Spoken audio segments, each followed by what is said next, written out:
Hi guys, welcome to day 13 and so welcome to another episode of a very 2-0 Christmas.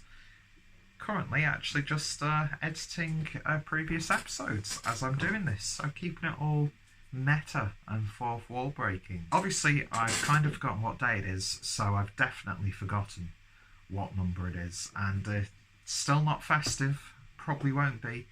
And no, this is not a purposeful running gag. I have every intention to have some sort of background, but I just keep forgetting. So, obviously I've forgotten what number we're looking at today, so let's just find out.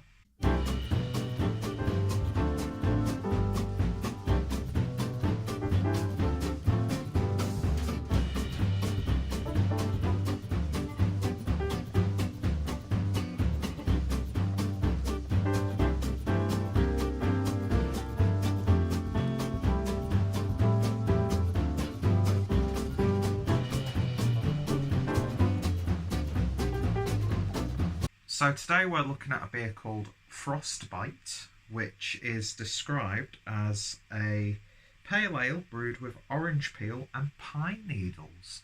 Now, I think I've had a Mikkeller beer brewed with pine needles last Christmas, but I can't remember too much about it, to be honest. I can't remember if it imparted a piney flavour or it just added like a sort of earthiness. I can't really remember. But yeah, with some orange in there as well. I'm sure this is going to be a nice beer. Let the Xmas begin. We present a crisp winter pale ale brewed with orange peel and pine needles for the holidays. And as is always the case, and I sound like a broken record, Kasper Ledet's artwork is on point, reminding me of, for any graphic designers out there, something like a logo book. Well, best example for a page you could use, because that's just actual images, but stuff like that. This is what it's sort of reminded me of. Or like if you're prepared, just pick some proper pages, Peter, because fancy and bold and big, and every page I turn to I'm getting more and more of stuff like that. But I think you can get what I mean. Of course, oh look at that, some Arabian-esque examples there. But do you know what I mean? It's like a logo book. Or if you were designing a logo for a company and you had ideas that you wanted to pitch to them, that sort of thing. Bottom line is, that's a really heavy book. Bottom line is, it's fun artwork. So white on blue. Let's get this beer opened and see what we get. So, not going to lie, poured away yesterday's beer after I recorded the review, mainly because I was just not digging that at all.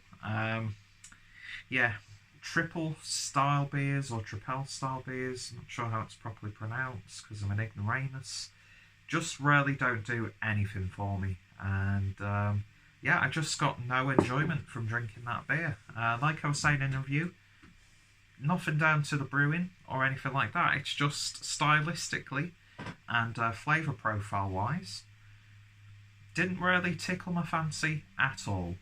So that's the first beer I've actually just tipped away, which is a real shame because I hate doing that. But I was just like, when I was drinking it. Anyway, so beer in the glass then, and that's a lovely kind of hazy beer. Really nice sort of dark orangey look to it. It has a sort of like West Coast vibe about it, but with some like juicy body. But yeah, you can't see through that at all. Beer poured with about one finger's worth of a pale beige head. And yeah, it's looking really nice. So let's see what a terrible word to describe something nice. Of course it's nice. Anyway, let's give it a sniff. Definitely pick up the orange peel. You definitely pick up that pine needle.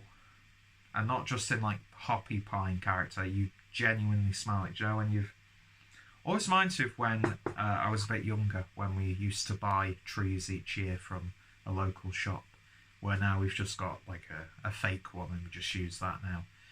But it always reminds me of when we used to carry it home with us, and you'd have your hands would be dead sticky and you could smell the pine needles on them. That's what that sort of reminded me of. Which I suppose it'll remind a lot of people of stuff like that, because pine needles, when do you really experience pine needles aside from Christmas, unless you live next to a pine forest? Yeah, it's got an authentic pine aroma to it, as you would expect. Sticky. Sweet, it's got like a caramel note as well. Almost as if they've used like a caramel or something like that.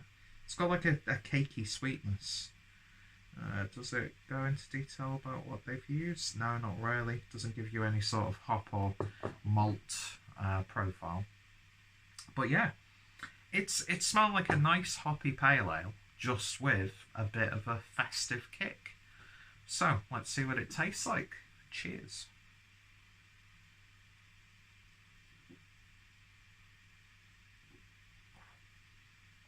Oh gosh. Yeah, you're picking up that pine needle. And it does taste piney. It's actually really quite an overwhelming flavour in there. And then it finishes really dirty and earthy, as you would expect. In fact, it's such a good job that that orange is in there, because that might just get a little bit too overwhelming and sickly, but not in a sweet way. Those sweet aromas I was getting on the nose, nowhere to be seen in this. This to me is a very earthy pale ale. I'm also getting like soaked wood chips in there.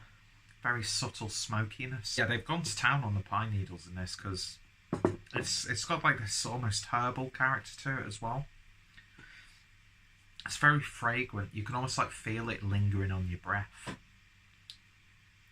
It's an acquired taste, and I'm not too sure if I'm 100% in favour of it. But a winter pale ale, I think they've got it there, not just by the power of persuasion, because, oh, pine needles, it's actually got some really nice winter-like characters. And I think that earthy woodiness there, almost savoury pale ale, those characters really play into that theme. I mean, it's an interesting beer. Nice, crisp, medium mouthfeel to it. You get more bitterness on the intake as opposed to the back end. But yeah, it's strange, because if it didn't have the pine needles, it would be a bit of a generic pale ale, because you're not really getting too many hoppy flavours in there.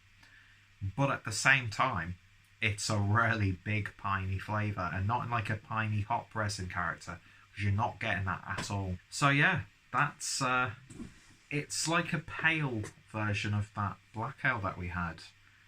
I don't know what to make of it. It's not a crisp or refreshing beer, that's for sure. It's not one that you would want to demolish. I mean, it's not exactly the highest ABV. I mean, 6% ABV, so it's a little bit higher, especially for a pale ale. But it's not as hoppy as an IPA, so it's a bit heavy in that regard. And I've got to say, the orange peel isn't really too evident. You know it's there, but it's not like a flavour in itself. It's almost like it's just to help counteract that acidity from the oranges there, to like help counteract that really bold, earthy pine flavour. I've never tasted a pine air freshener, but I've got an image in my head of like squeezing a pine air freshener and somehow liquid's coming out of it. Don't know how that would ever work. That's what you've got. So yeah, it smells like air freshener for a car. But it's nice. It's intriguing. It's good for a one-off, I'd imagine, or I'd say so. Would I buy this again? Probably not. Just a little bit too of an acquired taste for me. More of a novelty than anything else, but nicely brewed. But it doesn't get that 7 out of 10. I'm going to give it a 6.5 out of 10. So it's just under the threshold of 2 if I was to purchase it again. But I'm thankful that I got to try it, because it's something a little bit different, something unique. And I think when you've got a beer advent calendar like this, you know, I'm not going to love all 24 of the beers in this box. Do you know what I mean? And I think we're at the halfway point now. And it's been an interesting ride up to now. And this is an interesting beer. That's what I wanted for this. I didn't just want like a safe pale ale or safe IPA or, you know, core range galore. I wanted stuff that's going to challenge me, that I would probably fall in love with. I'd rather have beers that I have a dislike for than just boring beers. So, yeah. It might not be getting the best review, but I'm still really thankful that I got to try it. So if you've tried it, let me know your thoughts and opinions down below. Have you had many beers with pine needle included? I might have that review up on YouTube of the McKill beer that I did, but I'll probably forget to include it even after revisiting this video to edit it. So, editing Peter, remember to put it in the video description. Probably won't, so completely disregard that. And do you know what? Stop being lazy and search on my channel, for God's sake. Do not be like me. Do not cut corners and don't be lazy. Anyway, 6.5 out of 10. Interesting stuff. And tell me what you think. So anyway, well, how annoying would it be if I ended videos like that? So tell me what you think. Bye-bye. Yeah. I know I'm a bit of a twat on camera, but I'd never be that much of a twat. Anyway, let's give it a shake and see what number we're looking at tomorrow. And I just hope I don't have like 3 or 4 days with saisons together, because that might get a little bit overkill. Anyway, so we've got a number written on the back of the hand. No, we haven't. And it's unlucky for some, 13. So what lies behind door number 13? We shall find out tomorrow. So thank you for watching, and hopefully you'll join me tomorrow to see what is behind door number 13. And if I've got any viewers from Asia, no, they don't have number 13, it's number 4, if I remember correctly. Wow. Socially ignorant and racially insensitive.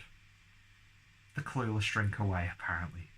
Anyway, thanks for watching, and I shall hopefully see you all tomorrow. Cheers.